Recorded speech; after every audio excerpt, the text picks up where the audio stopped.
आप सबको जय मसीह की। Praise the lord and shalom. बैठ जाओ अब सब अपने स्थानों पर। शरीर में और आत्मा में खुदा के साथ खड़े रहेंगे हम। आज जानते हो, आज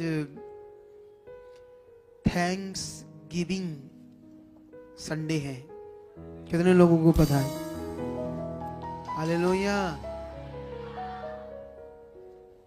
परमेश्वर का थैंक्स करने का दिन, टाइम, उसको धन्यवाद देना, तारीफ करनी, उसकी महिमा करनी, उसके प्यार के लिए है ना, उसके प्यार के लिए। परमेश्वर के किसके लिए?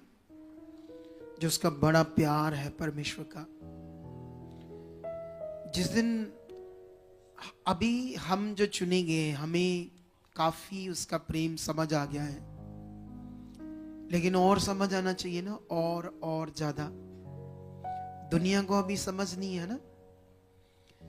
पूरे इंडिया में, पूरे भारत में क्रिसमस को रोका गया, लोगों को मारा गया। कुछ चर्चेस के अंदर तो जाकर लोगों ने, जो अलग अलग हिंदू संगठन है, वहां पर वो ऐसे पुलपट के ऊपर चढ़कर अपनी आराधना करने लगे। हिंदू संगठन, यहां से पता चलता है उनकी मानसिकता कितनी गंदी, कितनी कमजोर है। उन्होंने अपने धर्म से क्या सीखा है, उनके पास कौन सा ज्ञान है, ये सब चीजें समझ आती है ना। उनकी मानसिकता सच्ची, वो परमेश्वर से दूर है। उनको कोई परमेश्वर की समझ नहीं है, इसीलिए ऐसा करते हैं। हम दुनिया को ज्ञान देते हैं सच्चाई का, हम उसके प्रेम का मार्ग सिखाते हैं। जैसे अभी ये सॉन्ग गा रहे थे ना, अगर मैं उसकी शरह को जानूं, उस पर चलूं, पर प्रेम ना करूं तो क्या हूं? कुछ भी नहीं हूं। तो ये बड़ा विषय है आज हम सबके लिए। हम तो परमेश्वर के पवित्र लोग हैं। परमेश्वर ने हमें क्षमा करने के लिए कहा है लोगों को। उनकी प्रार्थना करें हम, ताकि वो लोग बचाए जाएं, वो लोग छुड़ाए जाएं, चुने जाएं, उनका भला हो, वो नाश ना हो। क्योंकि जो वो कर रहे हैं उससे समझ आती है कि वो पाप के गुलाम हैं।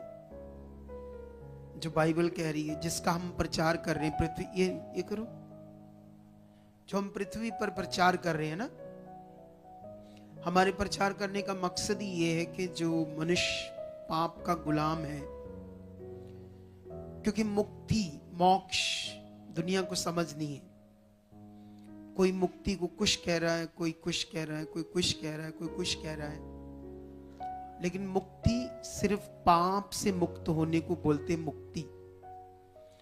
क्योंकि जो पाप का जीवन है, सबसे पहले उससे दूर होना, यही सबसे बड़ा पाप है। उस परमेश्वर से जिसने हमें सांस दी। एक भाई है, वो मेरे घर में आता है, बहुत ऐसा नहीं बड़े सलून का वो बंदा है, छोटी सी उसकी शॉप है, लेकिन उसकी कटिंग कुटिंग ठीक है, मुझे पसंद है। वो घर में आकर करता है मेरी कटिंग, दाढ़ी, ठीक है। एक दिन मैंने उससे पूछा कि आप, जैसे तुम तो सिख हो जात के, लेकिन तुम वैसे किसको विश्वास करते हो दुनिया में? जैसे वो कहता, नहीं मैं तो गुरुद्वारे करता हूं। नहीं, मैंने कहा सच सच बता, क्योंकि मैं जानता हूं बहुत सारे लोग कुछ करते और है, बताते कुछ और है। कहता, मैं क्षेत्रपाल की पूजा करता हूं। किसकी? मेन मेरे लिए मेरा गॉड वो है क्षेत्रपाल। समझते हो या नहीं समझते हो? उस दिन तो मैंने कुछ नहीं कहा उससे, लेकिन एक दिन मैंने उससे कहा, डालो आप, एक दिन मैंने उससे कहा कि मेरी एक बात सुन, मैं तुम्हें एक उदाहरण देता हूं। मैंने कहा, जैसे एक माता पिता होता है, तो वो हमें जन्म देता है अपने शरीर से, माता पिता। जब वो जन्म देता तो हमें फिर वो पालता है, पोसता है बड़ी मेहनत से, हमारे सब दुख में, हर चीज में माता पिता पीड़ा में रहकर हमें अच्छा जीवन देने की कोशिश करता है। तो जब बच्चा बड़ा हो जाता है तो उसके बाद वो उनका निरादर करे, उनकी कोई बात ना करे, या उन्हें छोड़ दे, उन्हें एक साइड पर ही कर दे, निरादर करे उनका। तो तुम मुझे बता, वो जो ऐसा करेगा उसके लिए तेरी क्या सोच है? कहता वो बड़ा ही गंदा होगा, बड़ा ही गलत होगा। तो मैंने उससे पूछा, तुमने कभी ऐसे नहीं सोचा तुम्हें किसने बनाया है? कौन है जिसने तुम्हें सांस दी? है ना, कभी ऐसे सोचा नहीं वो कौन हो सकता है? क्योंकि मनुष्य तो सोचता नहीं है ना, वो कहता ठीक है जहां लगे ठीक है। जहां लगे ये कौन है? कौन है जिसके साथ आप पूजा कर रहे हो, भक्ति कर रहे हो? जानना चाहिए ना। जब जानेंगे तो समझ आ जाएगी, क्योंकि मनुष्य को परमेश्वर ने बुद्धि दी है, वो समझ सकता है, हिस्ट्री चेक कर सकता है। तो मैंने उसे समझाया, फिर मैंने कहा देख, तुम जानते हो दुनिया रचने वाला ये नहीं है जिसकी आप पूजा करते हो। वो एक परमात्मा है, वो एक सर्वशक्तिमान है, वो एक परमेश्वर है। कई ग्रंथों में उसके बारे में लिखा, वो शब्द है, वो दिखता नहीं है, उसका शरीर नहीं है, ऐसी चीजें उसके बारे में लिखी है। वो मनुष्य से जन्म नहीं लेता। तो मैंने कहा तुमने कभी उसके बारे में सोचा नहीं वो कौन है? क्योंकि हम लोग इंसान क्या करते हैं ना, जैसे इस जीवन को जीने के लिए, इस जीवन के साथ कुछ भी बुरा हो रहा है, इसको ठीक करने के लिए इधर उधर जाते हैं, कहीं से हो जाए भला, बस हमारी सोच इतनी है। और हम पाप के गुलाम हैं तो भटकते रहते हैं, दुष्ट हमें भटकाता रहता है ना। जैसे अभी एक गवाही सुन रहे थे हम, वो बहन 10,000 लेती थी, सुविधा सेंटर में लगी थी, तो वो सोचती थी इससे अच्छा मैं जहर खा के मर जाऊं। 3.5 लाख लगभग डॉक्टरों को दे दिया, 1.5-2 लाख सियाने बाबों को दे दिया। इतनी बीमार, इतनी परेशान, इतनी पीड़ा में, इतनी दुखी थी वो। उसके दुख का कारण क्या था? दुख का कारण था वो पापी है, पाप से पैदा हुई है और परमेश्वर से क्या है, दूर है। कुछ भी कर ले, है ना, जैसे आप समझो, उसको ना तो शांति मिलेगी। कभी कभी जो नेगेटिविटी होती है वो मनुष्यों को इतना तंग नहीं करती, कभी कभी उसकी मर्जी है। कभी कभी नेगेटिविटी बहुत बुरी तरह से लोगों को मारती है, लेकिन उसे समझ नहीं था परमेश्वर कौन है। तो जब वो परमेश्वर के पास आई, उसे समझ आया परमेश्वर कौन है, तो फिर अपनी गवाही दे रही कि कैसे परमेश्वर ने मुझे इतने बड़े दुख से छुटकारा दिया है। मैं जानता हूं रोग छोटा सा भी हमारे शरीर में हो, छोटा सा भी, वो भी हमें तंग करता है। आपका गला खराब हो जाएगा, आपका सिर दर्द होगा एक दिन, सारा दिन तुम्हारा कोई काम करने को दिल नहीं करेगा, तुम परेशान रहोगे सारा दिन। अगर एक सिर दर्द छोड़ो, अगर एक दिन आपको कोल्ड हो गया, आपके नाक से थोड़ा थोड़ा पानी बहने लगा, तुम रुमाल सारा दिन ऐसे करते रहोगे, परेशान रहोगे। ये छोटा सा विषय है, छोटा सा विषय, लेकिन लोग तो कितने दुखों में हैं, कितने हालातों में होते हैं। तो गुड न्यूज देने का मतलब यीशु आया है, वो परमेश्वर, वो खुदा जिसने सृष्टि को रचा, वो खुद प्रकट हुआ दुनिया में मनुष्य को नजात देने के लिए, छुटकारा देने के लिए। अब सवाल है, यीशु मसीह में लोग आ जाते हैं, लेकिन यीशु मसीह में आने के बाद भी उस नजात को समझ नहीं पाते। उसका बड़ा एक विषय है। जैसे एक बच्चा आज बठिंडे से आया था, तो वो अपनी टेस्टमनी दे रहा था। तो टेस्टमनी देने टाइम मैं सोचता हूँ कभी कभी ये बच्चे जो टेस्टमनी जब लेते हैं ना, तो अगला बंदा बात नहीं कर पाता, ये छोड़ देते, खुद फटाफट बोल देते। मैं सोच रहा था इनको बुलवाना चाहिए, उनसे बात करनी चाहिए। नहीं, ये आपने ऐसे कहा था, आपने ये कहा था, आपने ये, क्योंकि उसकी जो फीलिंग होगी ना वो जबरदस्त होगी।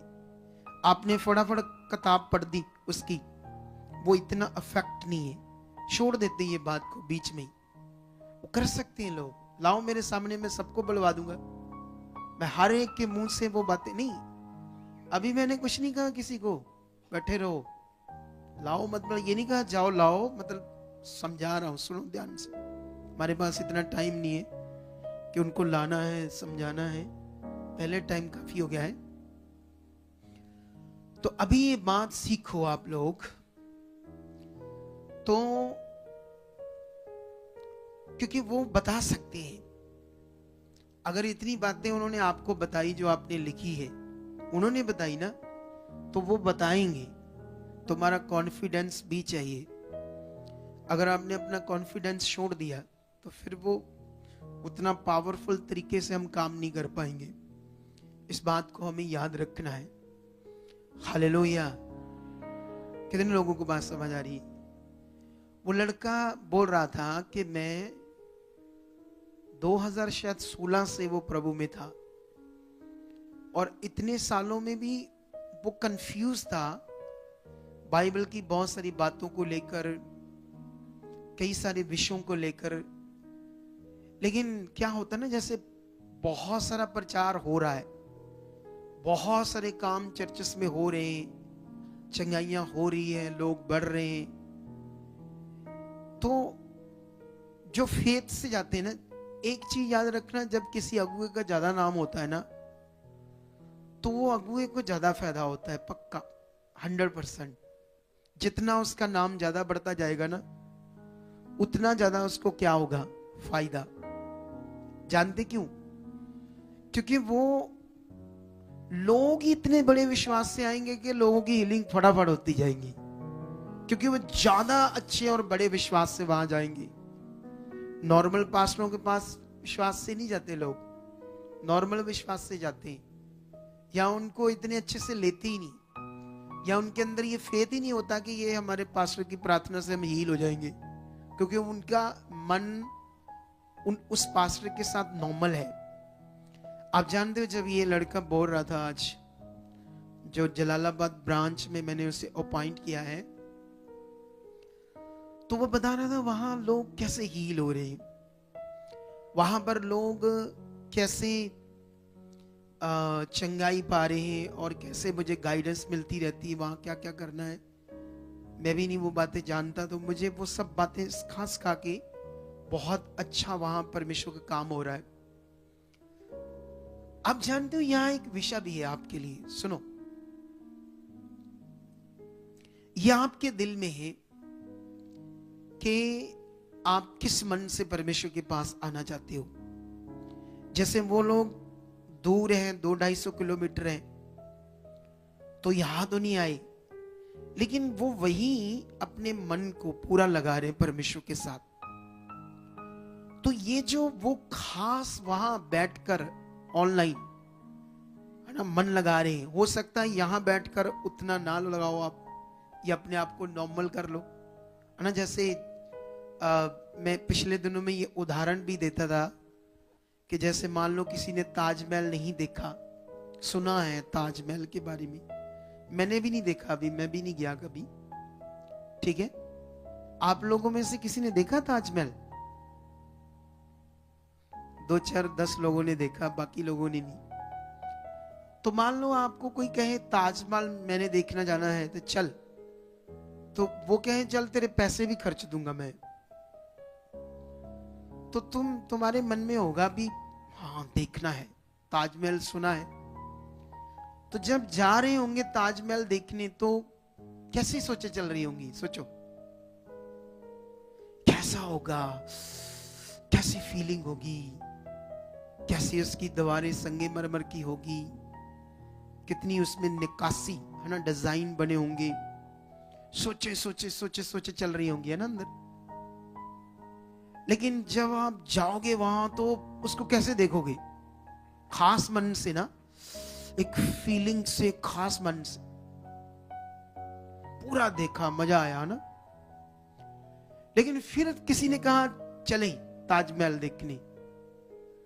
जब दूसरी बार जाओगे तो कैसे मन होगा आपका? उतना नहीं होगा, क्योंकि आपने देख लिया है।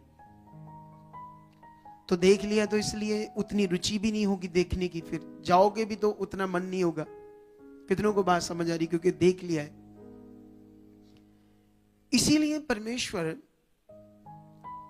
वो चाहे तो 1 मिनट में सबके सामने आ जाए, लेकिन दुनिया शरीर है तो शरीर हमेशा क्या हो जाता है, शरीर की आत्मिक चीजों में नॉर्मल हो जाता है और शरीर की चीजों में हमेशा शारीरिक रहता है। लेकिन इसीलिए अगर तुम लोग यहां आते हो, जैसे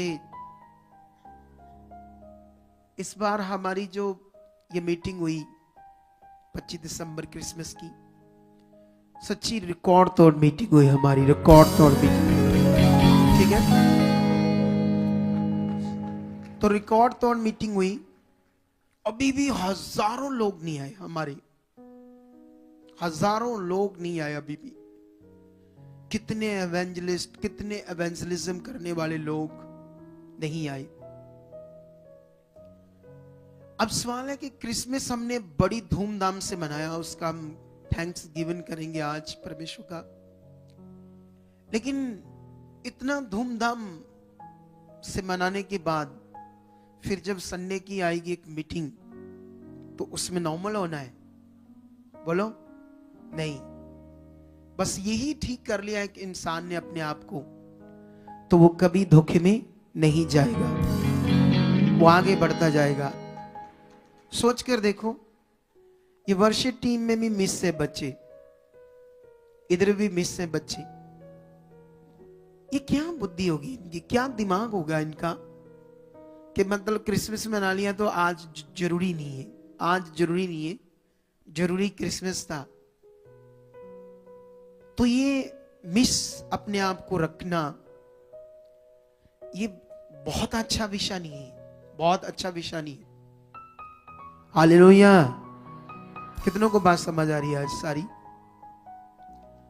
तो ये विषय है परमेश्वर के साथ आगे बढ़ने का, क्योंकि हमने वैसे प्रण किया है कि ये 25 और 26, मैंने टीम को कहा कि आप मेरे साथ रेडी हो जाओ, हम रात दिन एक कर देंगे 25 और 26 में। उस लक्ष्य को जो खुदा ने हमें दिया है पूरा करने के लिए, उस कार्य को जो परमेश्वर ने हमें दिया है, उस खूबसूरत अद्भुत काम को जिसके लिए उसने हमें मात बार समझा है, विश्वास योग्य समझा है, उसे हमने पूरे मन से करना है। मैंने टीम को ऐसे बताया है, तो आई होप ये वचन पकड़ चुके हैं और हम ऐसा कर चुके हैं यीशु मसीह के नाम।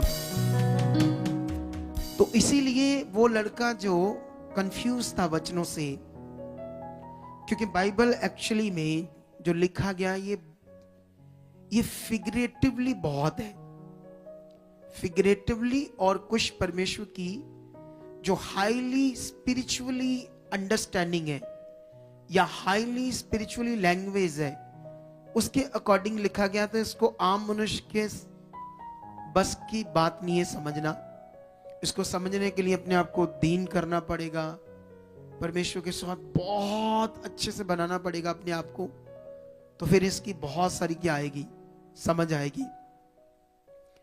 अब जानते हो, आज एक बहन गवाही दे रही थी कि मैं लगातार संगति में भी आ रही हूं, जैसे खुदा के दास कहते हैं मैं वैसा कर भी रही हूं, कहां कमी है कि मैं हील नहीं हो रही।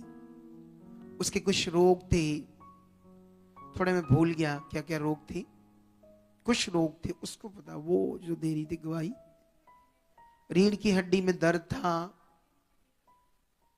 हाँ, एक दांतों के अंदर गिल्टी बन गई थी, और भी कई तरह के रोग है ना। तो वो सब रोग उसे परेशान कर रहे थे, लेकिन बनी तो लगातार थी। सुनो, इसी शिक्षा को लेकर आज का टॉपिक मेरे पास ऑलरेडी है, जो परमेश्वर ने मुझे दिया आपको सिखाने के लिए। हालेलुया। मेरे पास ऑलरेडी ये टॉपिक परमेश्वर ने मुझे कल रात को दिया, कुछ सुबह दिया, तो मैंने अपनी डायरी में उसको नोट करके ले आया हूं और इसी का प्रचार आज मैं करने वाला हूं। ऐसा क्यों? ऐसा क्यों? जब आप बने हुए तो तब भी आपके हालात बने रहेंगे, रोग बने रहेंगे। क्यों? सिचुएशंस क्यों बनी रहेंगी? इसी को आज आप लोगों ने पकड़ना है, समझना है और आगे बढ़ना है और एक जबरदस्त जिंदगी को जीना है। हालेलुया। आंखें बंद करो, एक प्रार्थना करो कि परमेश्वर जो कुछ हम सीख रहे हैं और जो कुछ हम सीखने वाले हैं, सब सीखकर उस पर चलकर तेरी महिमा को प्रकट करेंगे। खुदाबंद हम वफादार रहेंगे, खरे रहेंगे, ईमानदारी से तेरे साथ चलेंगे, क्योंकि इस दुनिया में सब कुछ नष्ट हो जाएगा। आसमान क्या, सूरज क्या, पृथ्वी क्या, तो फिर जिन चीजों में पीछे हम भाग रहे हैं वो क्या है? वो तो कुछ भी नहीं। सिर्फ जीवन सबसे बड़ा उत्तम विषय है परमेश्वर पिता, जो आपके पीछे चलकर मिलता है। और जीवन लेना, जीवन पाना, अनंत जीवन पाना दुनिया का सबसे बड़ा खजाना है। और जो जीवन, अनंत जीवन को पाता सबसे अमीर व्यक्ति है सर्वशक्तिमान खुदाबंद। इसलिए मेरे ऊपर दया कर पवित्र आत्मा, मुझे छू, मेरे मन को बदल कि मैं परमेश्वर के पीछे चलूं और बढ़ता ही जाऊं, ताकि वो सब बरकतें मेरे ऊपर ठहरे। तेरा प्यार बड़ा है परमेश्वर, जो तूने हमारे साथ किया है। हम जितना भी धन्यवाद करें उतना ही कम है परमेश्वर पिता। निश्चय आज का पवित्र वचन मुझे बहुत ज्यादा आपके साथ चला चुका है और इस वचन को कोई अंधकार की शक्ति चुरा नहीं पाएगी। ये वचन मेरे लिए यीशु मसीह के नाम से ऐसा हो चुका है। आमेन। हालेलुया। सुनो, अभी ध्यान दो। तो अभी मेरे पास, मैं तो वैसे भी पहले ही बाइबल की वो बातें बताता हूं जो दुनिया जिस कंफ्यूजन से गुजर रही है उनको बाहर निकालने के लिए। तो आज भी मेरे पास कुछ ऐसे वचन हैं, ठीक है, जो आपको मैं बताऊंगा, समझाऊंगा। तो आई होप वो सब वचनों से आप लोग और ज्यादा परमेश्वर के साथ अच्छे से बनोगे, ये मेरा विश्वास है। हालेलुया। लेकिन हम सब ने हर एक बात को परमेश्वर के साथ अच्छे से चलना है, क्योंकि एक बात याद रखो, हमारा सारा सॉल्यूशन, हमारा सारा हल वो खुदा के साथ है। संसार में हमारा कोई हल नहीं है, किसी भी चीज में नहीं। तो इसलिए आप लोगों ने ये पक्का मन करना है कि मुझे पहला स्थान, पहला दर्जा परमेश्वर को ही देना है, उसकी इच्छा में ही चलना है। क्योंकि उसके बिना आप परेशान रहोगे, उसके बिना मान लो आपके हालात है भी, लेकिन आप बने रहे तो खत्म हो जाएंगे। अगर आपके हालात है, आप आगे पीछे रहोगे तो और खराब हो जाओगे। प्रॉब्लम ये, बने रहो, नहीं आया रिजल्ट कोई बात नहीं, आ ही जाना है, पक्का आ ही जाना है। दलेरी के साथ बने रहो, ये बात याद रखो। क्योंकि यहां जब परमेश्वर मेरे द्वारा प्रेरित करता है तो आप चार्ज होते हो, आप वचनों से चार्ज होते हो, आपका मन फिर से राइट होता है। दूर जाने से आप आगे पीछे हो जाते हो, आपका विश्वास, मन सब गड़बड़ हो जाता है, जिससे फिर आप और प्रॉब्लम में पड़ जाते हो। तो इसीलिए इस बात को आज आपने सीखना है। मैं बाइबल में न्यायों की बुक में जाऊंगा, आपके लिए एक वचन पढ़ूंगा वहां से, ताकि आप लोगों को फिर से मैं परमेश्वर के वचनों की सही समझ देकर आपको परमेश्वर के साथ जोड़ सकूं और आप लोग भी अच्छे से परमेश्वर के साथ चल सको और वो सब जो भी परेशानियां होती है उससे बाहर आ सको। तो मैं पवित्र बाइबल पुराना नियम उसका न्यायों की पुस्तक 4 का एक वचन पढ़ता हूं। क्या लिखा? जब एहूद मर गया तब इजरायलियों ने फिर यहोवा की दृष्टि में बुरा किया एहूद क्या था? वो एक न्यायी था जो परमेश्वर के लोगों का न्याय कर रहा था और उन्हें परमेश्वर के साथ चला रहा था। कितनों को बात समझ आ रही? ये समझ लो एक नबी की तरह था ये। तो जब वो मर गया अपनी आयु में, तो अभी दूसरा उसकी जगह पर कोई नहीं है, तो ये जल्दी भटक जाते थे परमेश्वर के लोग, इजराइली। तो यहां पर लिखा, उन्होंने परमेश्वर की दृष्टि में फिर से बुराई करना शुरू किया, शरीर में चलने लगे, परमेश्वर की इच्छा से बाहर चलने लगे। 2 में लिखा, इसीलिए यहोवा ने उनको हासोर में बराजने वाले कनान के राजा जबीन के अधीन कर दिया, जिसका सेनापति सीसरा था, जो अन्य जातियों के हरोशेत का निवासी था। तब इजराइलियों ने यहोवा को दुहाई दी, क्योंकि सीसरा के पास लोहे के 900 रथ थे और वह इजराइलियों पर 20 वर्ष तक बड़ा अंधेर करता रहा। ये वचन तुम्हें मैं क्यों पढ़ा रहा हूं? क्योंकि मैं तुम्हारे विश्वास को ठीक करना चाहता हूं, तुम्हारे मन को मैं और परमेश्वर के साथ राइट करना चाहता हूं। क्योंकि जो कुछ परमेश्वर ने मेरे ऊपर प्रकट किया, अपने भेदों को, बातों को, ज्ञान को, समझ को, वो उसका कारण है जब हम परमेश्वर के साथ खराई से, वफादारी से चलते हैं, तो चाहे बलीवर हो चाहे अगुआ हो, बुद्धि बढ़नी बढ़नी है आपकी, समझ बढ़नी बढ़नी है आपकी। जब हम खराई से, वफादारी से चलते हैं, आप कमजोर बुद्धि में नहीं रह सकते, आप कमजोर जीवन में नहीं रह सकते। मैं अगर अपने जीवन काल को देखता हूं, जब से मैंने शुरू किया है परमेश्वर के साथ चलना, मैं जैसे जैसे चलता जा रहा हूं वैसे वैसे बढ़ता जा रहा हूं, बुद्धि में, समझ में, चीजें अच्छी होती जा रही है। तो यही फजल है, यही अनुग्रह है जो परमेश्वर ने हमारे ऊपर किया है। लेकिन बाइबल कहती है उसके अनुग्रह को व्यर्थ मत जाने दो। जितने लोग आज नहीं आए, उन्होंने उसके अनुग्रह को व्यर्थ किया। वर्शिप टीम के बच्चों ने मिस किया, टीम के बच्चों ने मिस किया होगा, वॉलंटियर्स बड़ा काम कर लिया, क्रिसमस आज छुट्टी मारते हैं। क्या मारते हैं? तो छुट्टी मारते हैं, तो मतलब मिस कर दिया, अनुग्रह को मिस कर दिया। परमेश्वर की मीटिंग के बिना, संगति बिना तो एक दिन नहीं रहा जाता, एक पल भी नहीं रह सकते हम लोग। मैं तो नहीं रह सकता। I don't know your understanding या योर माइंड, मुझे नहीं पता, आपको पता होगा, ठीक है, लेकिन मैं तो नहीं रह सकता। तो ये मन हमेशा हमारे अंदर बना रहना चाहिए। लेकिन यहां पर अभी जो मैंने वचन पढ़ाया, ये वचन ये था कि ऐसे लिखा कि यहोवा ने अपने लोगों को, एक गलत राजा जो परमेश्वर को नहीं जानता, पत्थर मिट्टी को मानता है कि वो ईश्वर है, एक ऐसा राजा के हाथ में जिसका नाम है हासोर, नहीं सॉरी, जबीन के अधीन कर दिया। एक राजा जबीन, और जिसका सेनापति का नाम है सीसरा, ठीक है। तो वो सीसरे के पास 900 लोहे के रथ, और वो 20 साल तक कॉन्टिन्यू परमेश्वर के लोग गुलाम रहे इस राजा के। और वो बड़ा अंधेर का मतलब बहुत मारते पीटते, दुख देते थे, पीड़ा में थे परमेश्वर के लोग। और वचन कहता है क्यों परमेश्वर ने अधीन कर दिया?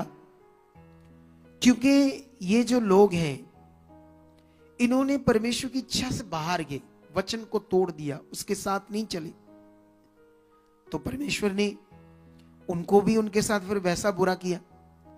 अब यही कंफ्यूजन को दूर करने के लिए तुम्हें आगे बढ़ना होगा। क्या करना है आज हमने अपने जीवन में? विश्वास के साथ जब हमने चलना है परमेश्वर के साथ, तो क्या ये जो लिखा गया है कि परमेश्वर ने ऐसा किया? लेकिन जब यहां से आगे पढ़ोगे तो यहां पर एक दबोरा नाम की स्त्री को परमेश्वर खड़ा करता है। किसको? थोड़ा सा आगे पढ़ोगे, जैसे 5, 6, 7, 8 पढ़ना स्टार्ट करोगे, एक दबोरा नाम की स्त्री को खड़ा करता है नबी के रूप में, ठीक है। तो फिर वो क्या कर रही थी, इजराइलियों का न्याय कर रही थी। तो एक दिन यहां पर एक अबीनोएम के पुत्र बराक को, बराक नाम का एक योद्धा था, परमेश्वर का बच्चा कह लो, लेकिन उसने नबी ओम के पुत्र बराक को का देश नप्ताली में से बुलाकर कहा, क्या इज़राइल, मैं ये 6 वचन पढ़ रहा हूं, क्या इज़राइल के परमेश्वर यहोवा का ये आज्ञा नहीं दी कि तू जाकर ताबोर पहाड़ पर चढ़, और मतलब अब ये कौन है, बराक, ठीक है। उसको ये बताती है कि परमेश्वर ने मुझे क्या कहा है, लेकिन वो कहता अगर तू मेरे साथ चलेगी तो मैं ये सब बातें पूरी करूंगा।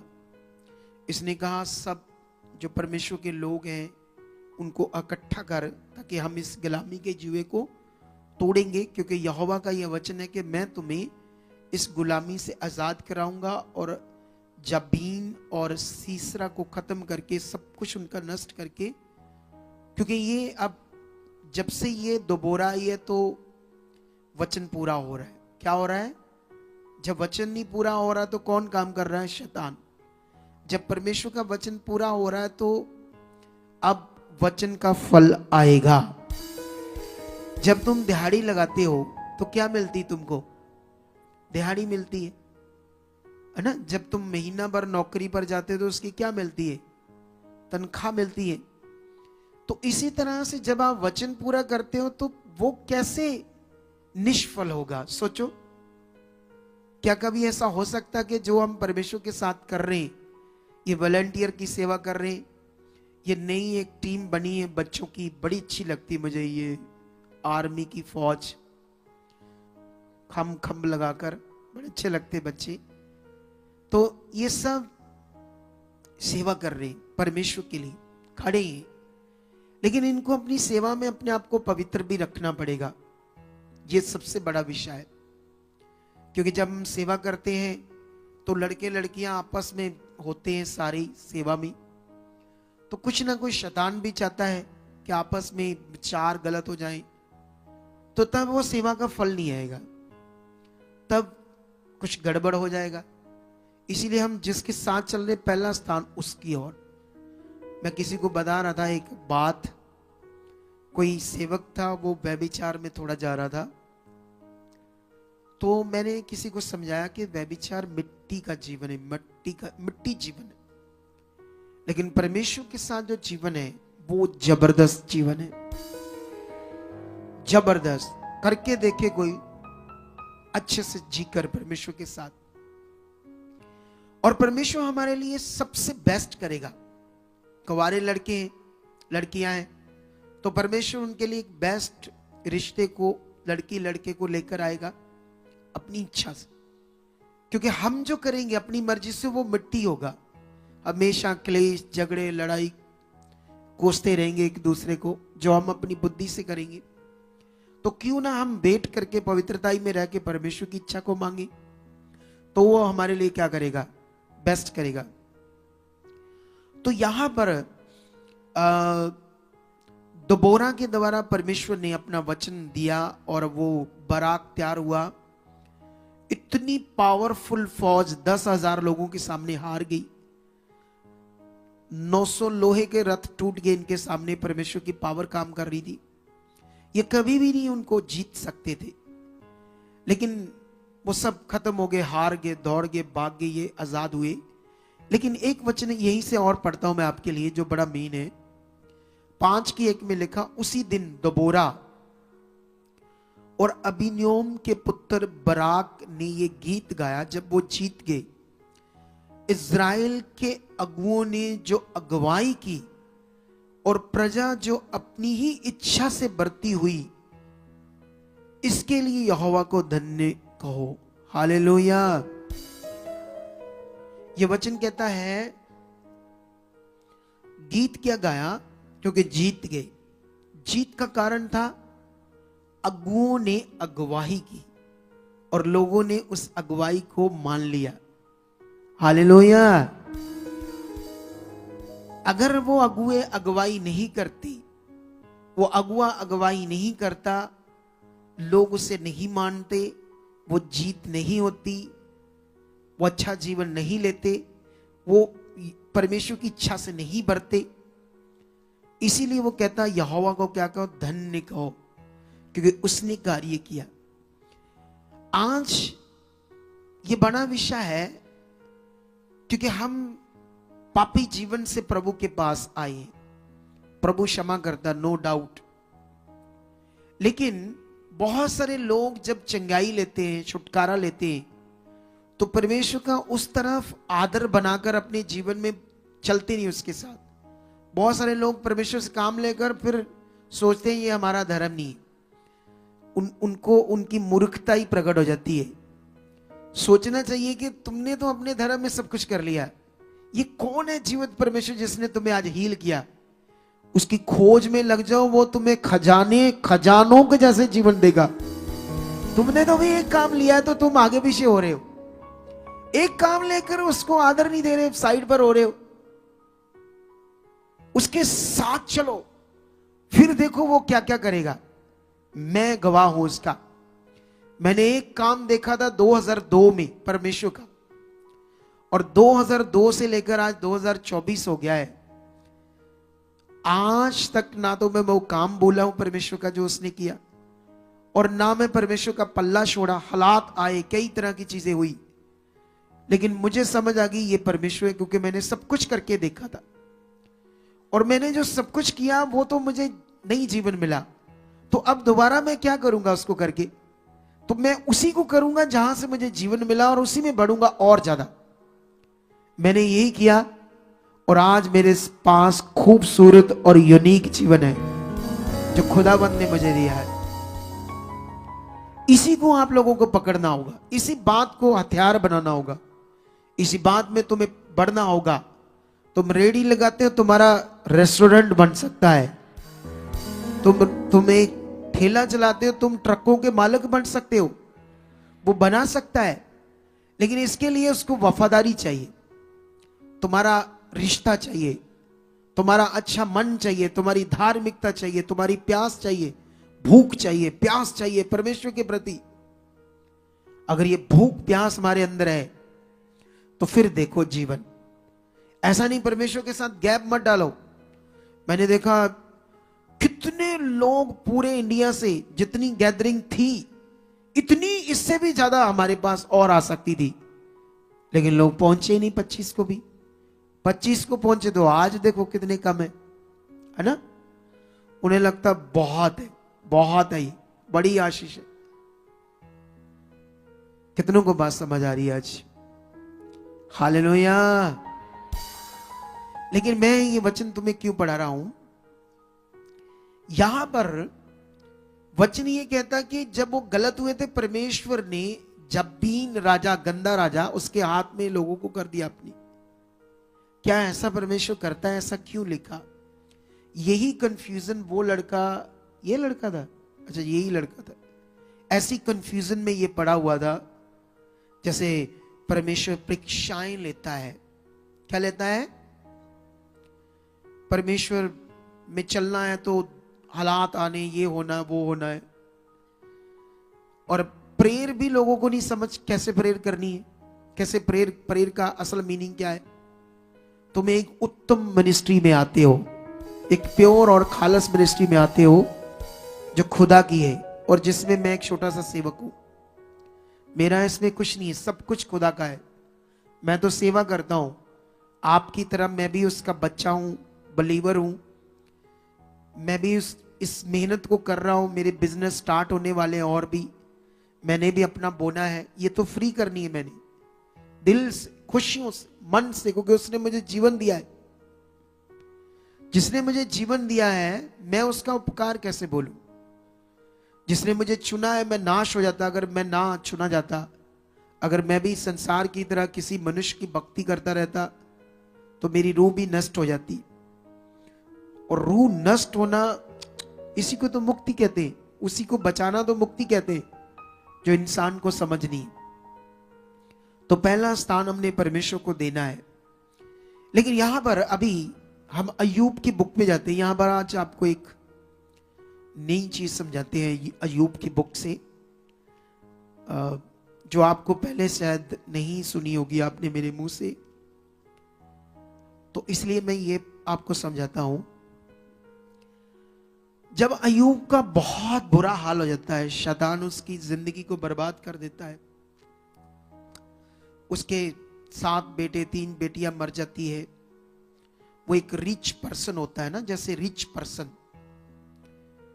तो मुझे याद है हमारे ना, मेरा जो एक भाई है यहां सेवा करता, वो तो वो उन दिनों में वो भी एक ठेकेदार था। तो उसका ना एक जराना पड़ गया। वो हिंदू बंदे थे, उनकी डेयरी थी जीटी रोड हाईवे, जहां आज 1 लाख रुपया गज जगह मिलती है।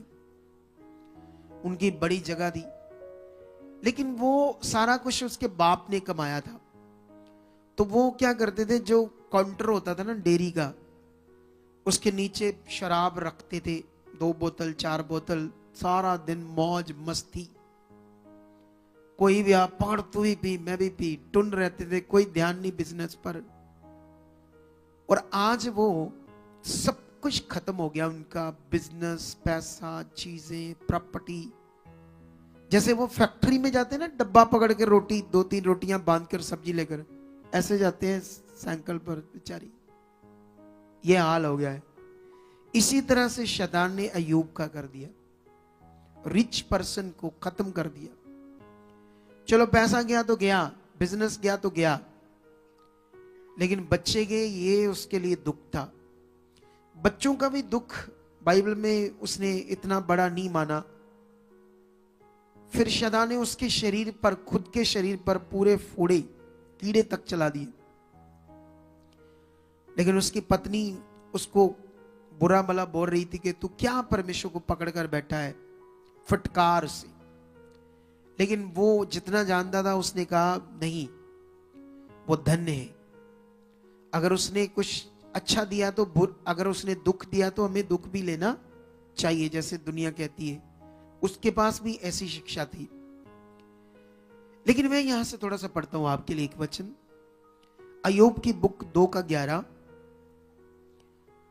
जब तेमानी, एलिपज और शूही, बिल्दद और नमाती सोपर, ये नाम बड़े कठिन कठिन से पढ़ने में है ना, ये उस जमाने के नाम है। तो ये उसके 3 दोस्त हैं। अय्यूब के इन 3 मित्रों ने इस सब विपत्ति का समाचार पाया जो उस पर पड़ी थी। तब वे आपस में ये ठान करके, हम अय्यूब के पास जाकर उसके संग विलाप करेंगे और उसको शांति देंगे, और अपने अपने यहां से उसके पास चले। जब उन्होंने दूर से आंख उठाकर अय्यूब को देखा और उसे ना पहचान सके। क्यों नहीं पहचान सके उसे? फोड़ों से, जो सिर से लेकर पांव तक थे, पूरी तरह बीमारी, कोड़े, कीड़े पड़कर गला सड़ा पड़ा था वो। तो कैसे पहचान पाएंगे? तो आगे लिखा, पहचान ना सके तब चिल्ला कर रो पड़े, ऊंची ऊंची रोने लगे और अपने अपने कपड़े फाड़े उसका दुख देखकर। आकाश की और धूल उड़ा उड़ाकर अपने सिर पर डाली। तब वे 7 दिन और 7 रात उसके संग भूमि पर बैठे रहे, परंतु उसका दुख बहुत ही बड़ा जानकर किसी ने न उससे एक भी बात कही। मैं तुम्हें सब बस समझाने जा रहा हूं, क्योंकि ये चीजें मैंने कभी तुम्हें पढ़ाई नहीं थी पहले। ये प्रकाशन होते तुम्हें क्या चाहिए, और समय पर परमेश्वर देता है, ठीक है। अब अय्यूब के बारे में तो हमने देखा सुना, लेकिन तुमने कभी और उसके बारे में नहीं पढ़ा होगा अच्छे से। इतना भयंकर दुख, इतना भयंकर दुख। सोच लो 7 दिन उसके साथ जमीन पर मिट्टी पर बैठकर धूल डालकर रो रो, उसके मित्र भी उसको देख देख कर चीख चीख कर रो रहे उसका हालात देखकर। लेकिन अय्यूब क्या कहता है? अय्यूब शुरू करता है यहां बात कोई करनी, पढ़ते थोड़ी सी 3 से 1। इसके बाद अय्यूब मुंह खोलकर अपने जन्म दिवस को तितकारने और कहने लगा, वह दिन जल जाए जिसमें मैं उत्पन्न हुआ, और वह रात भी जिसमें कहा गया कि बेटा का गर्भ रहा। वह दिन अंधेरा हो जाए, ऊपर से ईश्वर उसकी सुधि न ले और ना उसमें प्रकाश हो। अंधकार और मृत्यु की छाया उस पर रहे, बादल उस पर छाए रहे और दिन को अंधेरा करने वाली चीजें उसे डराए।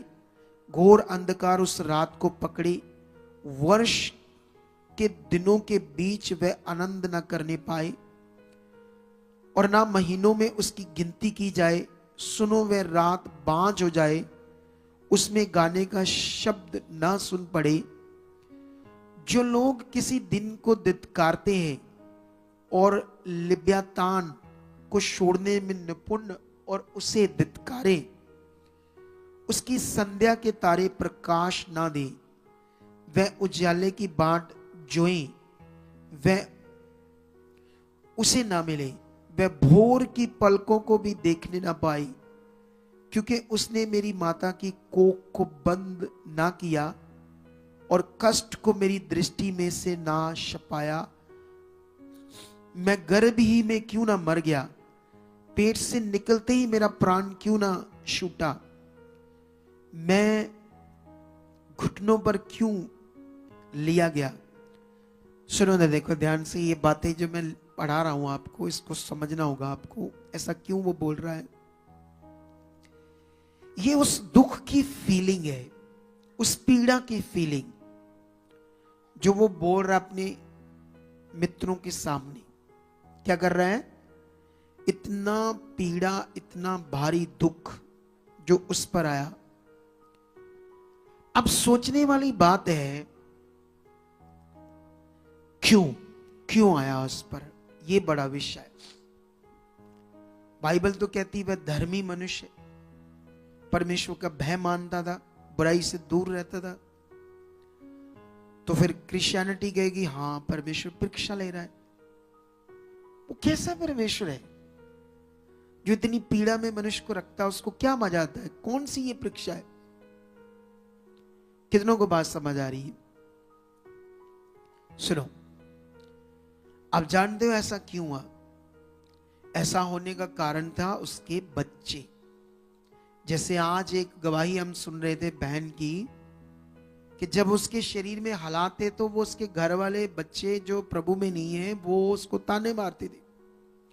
तू चर्च भी जाती है, तेरा ये नहीं ठीक हुआ, वो नहीं ठीक हुआ, तो उसका मन खराब करते रहते थे। तो ये बच्चों से अय्यूब परमेश्वर के साथ तो खुद तो सही था, लेकिन बच्चों की वजह से परेशान था, क्योंकि वो परमेश्वर के साथ नहीं चलते थे। वो पार्टी करते थे, ड्रिंक करते थे, नशा करते थे। पढ़कर देखो, ऐसे लिखा है। लेकिन लोगों ने पढ़ा नहीं इसको अच्छे से, 1 अध्याय को, 2 अध्याय को तो पढ़ा नहीं, तो फिर उनको समझ भी नहीं आया क्यों ऐसा हुआ। कितनों को बात समझ आ रही है? जब जब आपका मन खराब होगा, ये बात सीख लो आप लोग, तब तब नेगेटिविटी काम करेगी। पुराना नियम, नया नियम, यीशु मसीह का आना, ये सब विषय आपको ठोस पकड़ने होंगे। ठोस इन बातों को अपने जीवन में रखना होगा। ऐसा नहीं बस मैं यीशु में हूं, मैं चर्च जाता हूं, नाम से नहीं, ठोस तरीके से इन बातों को हमें पकड़ना होगा। लेकिन यहां पर अब हमें यह समझना होगा, यहोवा और यीशु ये कौन है? दोनों। हालेलुया। यहोवा कौन है और यीशु कौन है? किसी को पता है? कोई बताना चाहता है? चलो पूछो एक आधे जन से, माइक से पूछते हैं इनसे। और जितने भी चर्चेस में बैठे हैं, ब्रांचेस में लोग, वफादारी से वहां सुनी। ये खड़ी है लड़की, ताकि हम इस बात को अच्छे से समझें। हाँ, यहोवा कौन है और यीशु कौन है? जय मसीह की अपोस्टल जी। जय मसीह की। यहोवा भी खुदावंद है और प्रभु यीशु मसीह भी उसका दूसरा करैक्टर, वो भी खुदावंद है यीशु के नाम से। ये तो बड़ा सही बोला इसने। हालेलुया। अब सोचने वाली बात है, यहोवा ही यहोवा खुदा है और यीशु वही यहोवा है, सेम। पुराने नियम में वो यीशु इतना कठोर क्यों है और नए नियम में इतना अच्छा क्यों है? अजीब बात है ना ये, सोचने वाली बात है ये नहीं? कितनों को बात समझ आ रही है आज?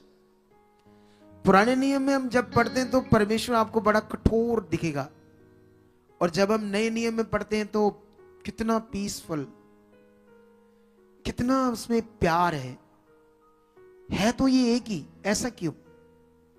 यही बातें जब तक हमें समझ नहीं आती, हमारा विश्वास क्या रहता, गड़बड़। हम अपने विश्वास में अच्छी तरह से नहीं चल पाते। आपके लिए जानते कितनी अच्छी जिंदगी रखी खुदाबंद ने, जबरदस्त। वो जबरदस्त जिंदगी तभी मिलेगी जब आपको क्या आएगी, समझ आएगी। पुराने नियम में परमेश्वर ने कुछ कुछ काम किए कठोर, कुछ थोड़े लिटिल स्मॉल, लेकिन वो इतने बुरे नहीं थे। लेकिन जानते हो पुराने नियम में शैतान ने इतना ज्यादा काम किया, इतना ज्यादा काम किया कि तुम्हें शैतान का नाम भी नहीं मिलेगा पुराने नियम। बहुत बहुत कम, 2-3 जगह पर बस मिलेगा 5000 सालों के रिकॉर्ड में। कितनी जगह पर? लेकिन नए नियम में परमेश्वर ने पूरी तरह से ओपन कर दिया शैतान को, पूरी तरह से उसके बारे में ज्ञान दे दिया, जबकि पुराने नियम में कोई ऐसा ज्ञान ही नहीं है उसके बारे में। कोई नबी को पता ही नहीं कोई शैतान नाम की चीज है, या कोई दुष्ट आत्माएं कुछ ऐसी चीज है, उसको ऐसा ऐसा करना, कुछ ऐसा कोई ज्ञान ही नहीं है पुराने नियम। कितनों को बात समझ आ रही है? क्योंकि जो शैतान पुराने नियम में काम कर रहा था, परमेश्वर उसको अपने ऊपर लेकर वचन दे रहा है। जानते क्यों? क्योंकि उनको नहीं वो बताना चाहता था, क्योंकि एक ही कुल दुनिया ऊपर परमेश्वर के साथ था। अगर उन्हें पता लग जाए कि शैतान भी ऐसे करता है कुछ, तो वो पूरी तरह से खत्म हो जाते। इसलिए परमेश्वर ने जो शैतान भी करता था उस बात को भी अपने ऊपर लेकर बात की पुराने नियम में। यही फिगरेटिवली बात है जो आपको समझनी है। नहीं तो एकदम से पुराना परमेश्वर और नया परमेश्वर कैसे डिफरेंट हो सकते हैं?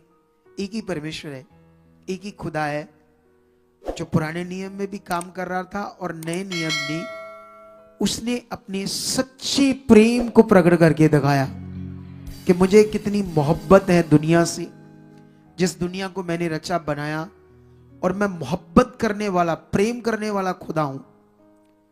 और मैंने अपने प्रेम को अपना जीवन देके आपके लिए प्रकट किया। समझ आया या नहीं समझ आया?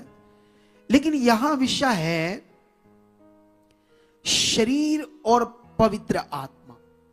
प्रॉब्लम बिग ये है बस मनुष्य की। आप जानते हो,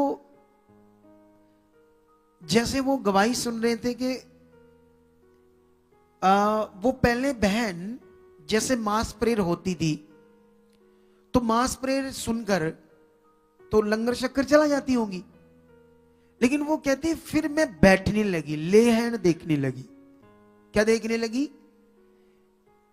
बहुत सारे लोग ले हैंड नहीं देखते, वो तो शरीर छत्ती उठ जाते, मौत पै जानी ने थे, छत्ती उठ। एक्टिंग करके बता रहा हूं तुम्हें, ऐसे होता लोगों को बेचारों। जैसे मांस प्रेर होती, पता नहीं अंदर कुछ सुनने के डंडे बाज देना दे, उठ बचिए चलिए। ऐसे होता लोग, पता नहीं।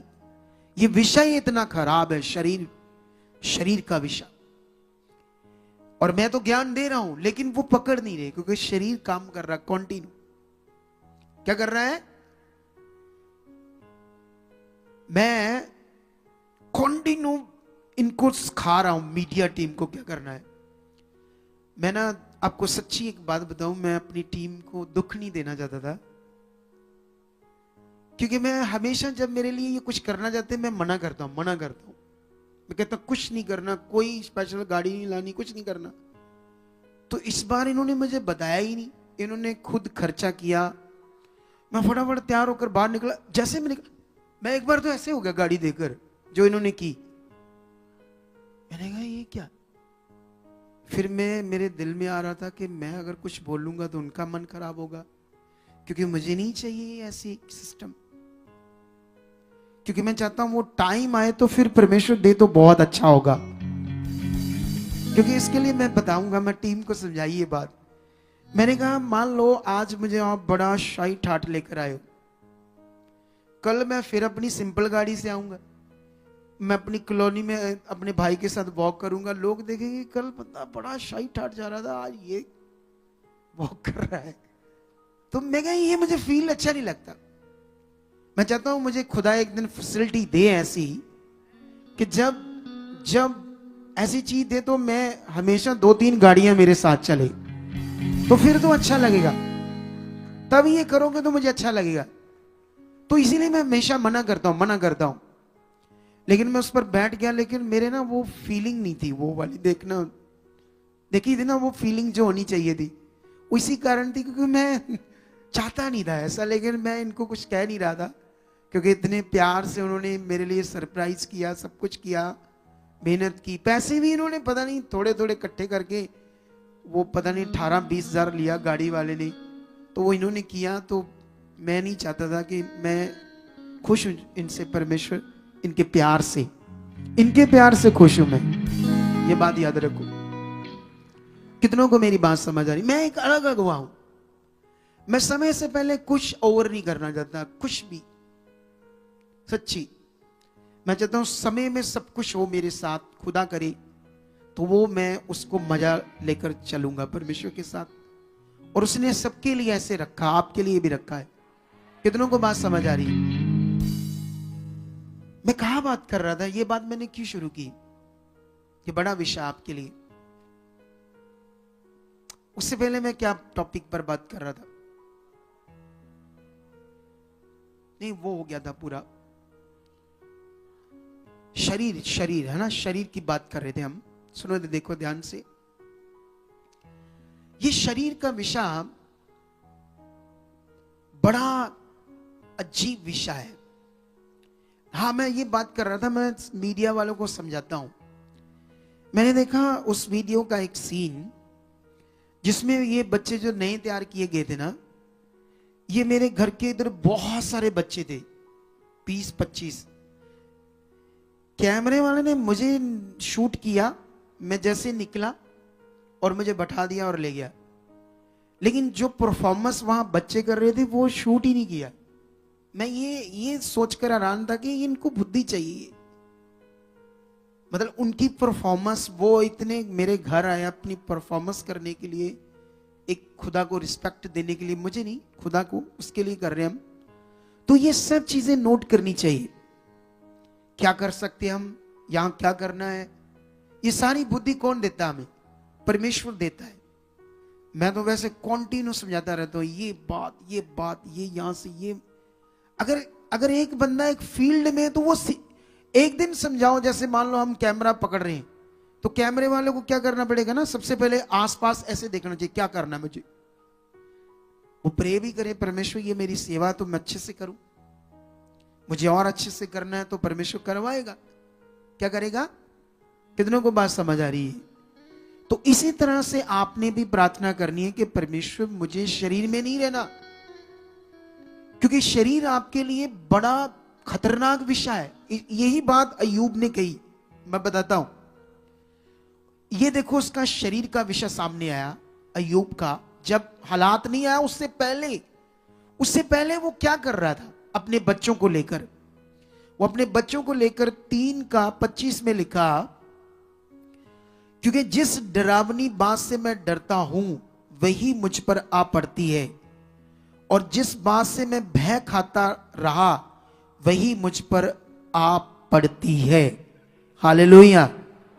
ये अजूब के अंदर अपने बच्चों के लेकर कॉन्टिन्यू नेगेटिविटी चल रही थी, और जिससे शैतान ने एक बड़ा तगड़ा उसकी जिंदगी में खतरनाक काम किया।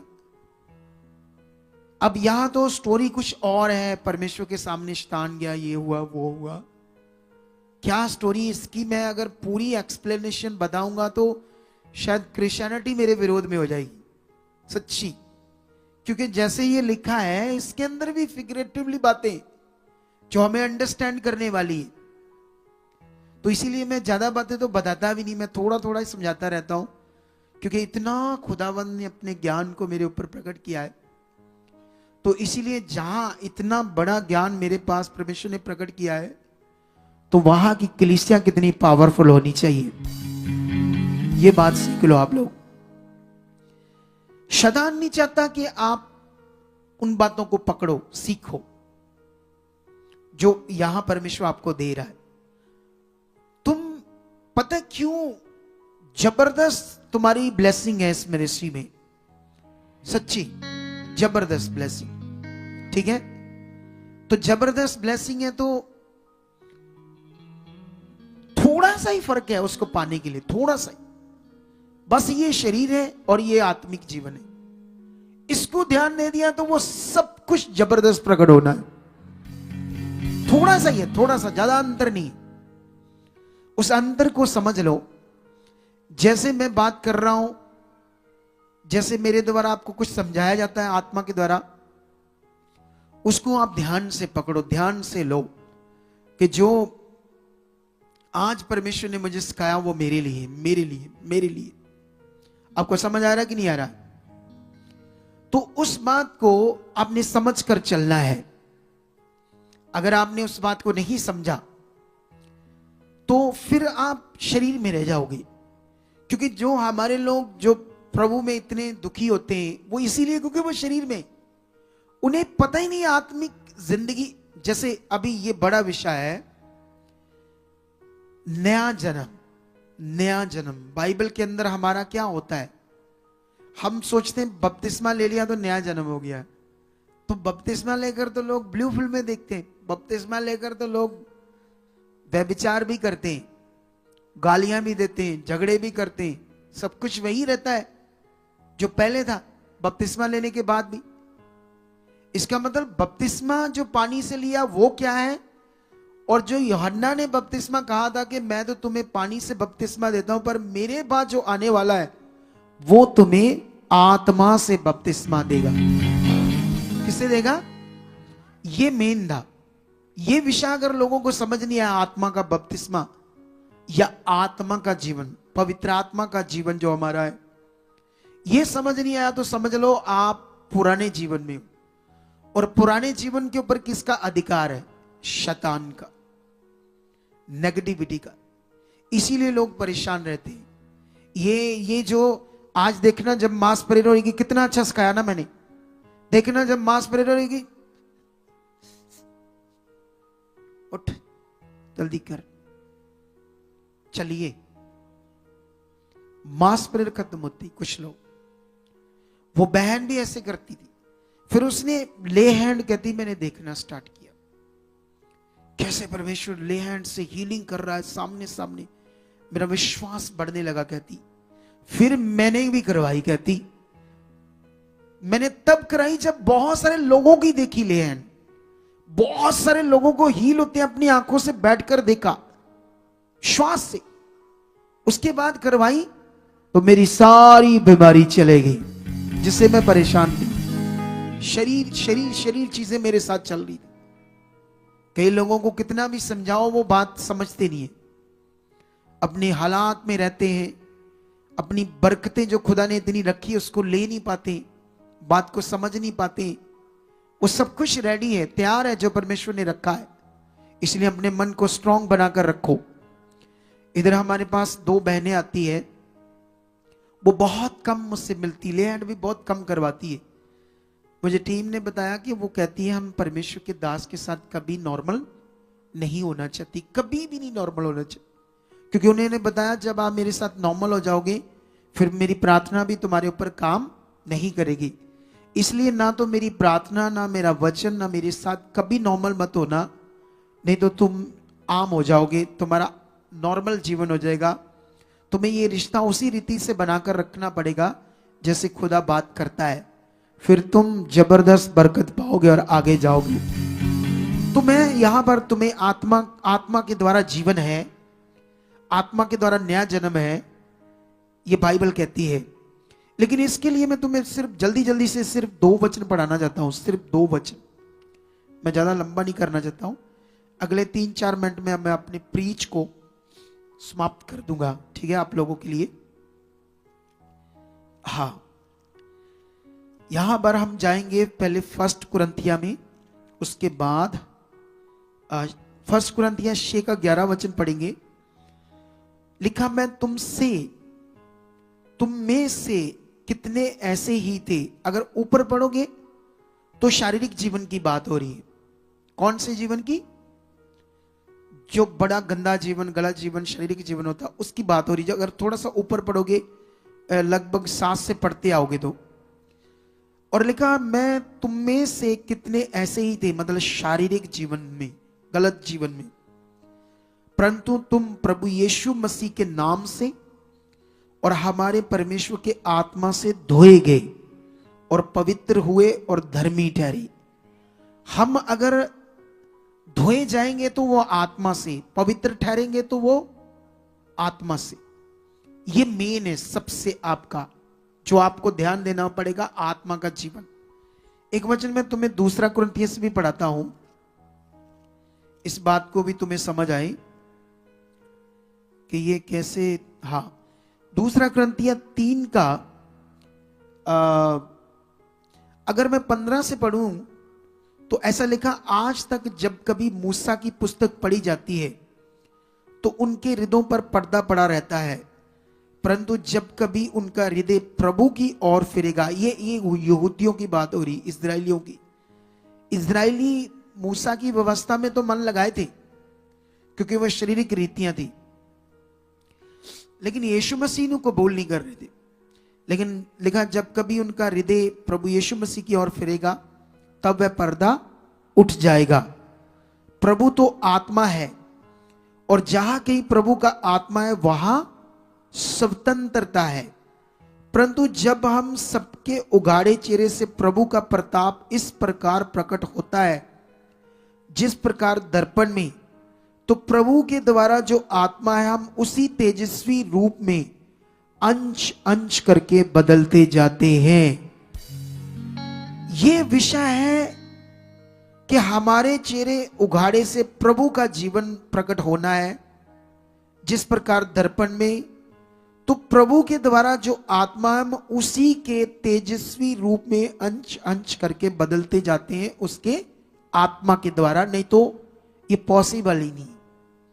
तुम बिना पवित्र आत्मा के नए जीवन में कन्वर्ट नहीं हो पाओगे। जब तुम आत्मा के द्वारा कन्वर्ट हो जाओगे तो तुम्हारे ऊपर नेगेटिविटी का कोई भी अधिकार नहीं है। तुम आज से ये विश्वास करो कि किसी भी प्रकार का नेगेटिविटी का कोई अधिकार मेरे ऊपर नहीं है। मैं परमेश्वर की संतान हूं, मुझ में आत्मा है, मैं पवित्र आत्मा के द्वारा चलने वाला हूं। मुझे शरीर में नहीं रहना। शरीर में जब जब जाएंगे तो शैतान का प्रभाव होता है, ये फील थोड़ी होता है।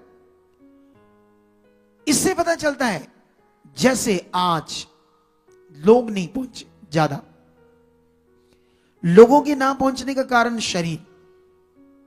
आप समझते हो, लेट आना बड़ा संगति में, यह भी शरीर। वचन को ना मानना शरीर, प्रार्थना में अच्छे से ना रहना शरीर, कुड़कुड़ करते रहना शरीर। इस सब बातों में ध्यान रखना। हमने कितनों को बात समझ आ रही है? लेकिन जैसे तुम प्रैक्टिकली करते जाओगे पवित्र आत्मा के द्वारा, तो तुम आत्मा में नए जन्म को देखोगे जो प्रभु के तेजस्वी रूप में बदल जाएगा। और तुम्हें यह जीवन चाहिए या नहीं चाहिए? तो फिर आज का वचन भूलना नहीं। आज के वचन को 2 बार सुनना, प्रैक्टिकल करना है और आगे बढ़ना है।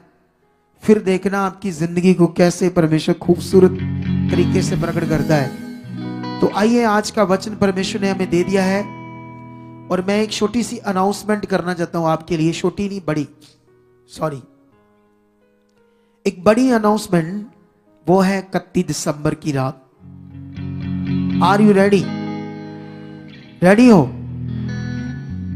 तो जितने लोगों को जानते हो जाकर बताना, जो नहीं आए उन्हें भी बताना, जो इधर उधर आपके गांव में सबको रेडी करना, सब लोगों को तैयार करना, क्योंकि हमने नए साल में प्रवेश करना है और दुष्ट के काम को, उसकी योजना को रद्द करना है, ताकि वो किसी भी प्रकार की अपनी योजना को बनाकर हमें अपनी जुक्ति में फंसा ना पाए। हमें इतनी आत्मिक उन्नति करके नव वर्ष में 2025 में प्रवेश करना है।